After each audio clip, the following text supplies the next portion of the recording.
ക്രിക്കി മലയാളം 2.0യുടെ ഏറ്റവും പുതിയ വീഡിയോയിലേക്ക് ഏവർക്കും സ്വാഗതം. ഇന്നു മുതൽ നമ്മളൊരു പുതിയ ക്രിക്കറ്റ് സീരീസ് ആരംഭിക്കാമെന്ന് കരുതുകയാണ്.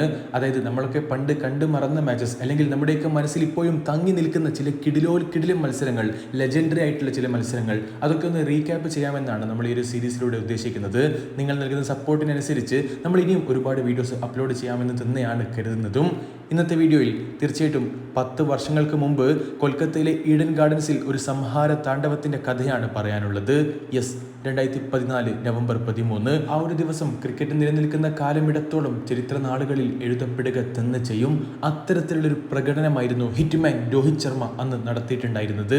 ശ്രീലങ്കയും ഇന്ത്യയും തമ്മിലുള്ള ODI മത്സരം. ടോസ് ലഭിച്ച Indian captain Virat Kohli batting തിരഞ്ഞെടുക്കുകയായിരുന്നു. അതുവരെ ഡേഞ്ചറസ് ആയിട്ടുള്ള ഒന്നും തന്നെ അവിടെ സംഭവിച്ചിട്ടുണ്ടായിരുന്നില്ല.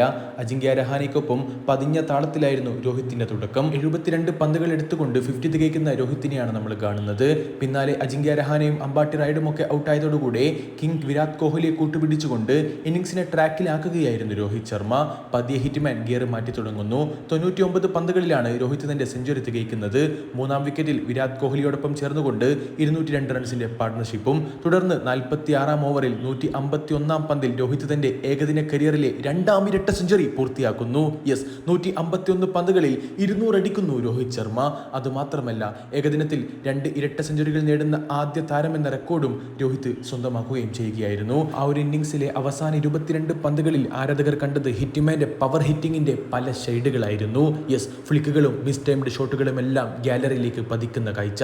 അതെ, 173 പന്തുകളിൽ 9 സിക്സറുകളും 33 ഫോറുകളും 264 റൺസ്.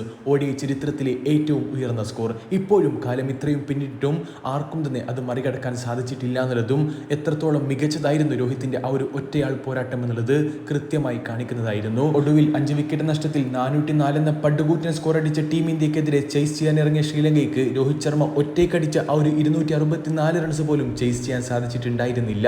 153 റൺസിന്റെ കിടിലം വിജയം ടീം ഇന്ത്യ സ്വന്തമാക്കുമ്പോൾ ഹിറ്റ്മാന്റെ ആ ഒരു മാസ്മരിക ഇന്നിംഗ്സ് എങ്ങനെ മറക്കാനാണ് ആരാധകർ. അടുത്തൊരു വീഡിയോ ഭാഗത്ത് വീണ്ടും കാണാം. ചെറിയൊരു ഗുഡ് ബൈ.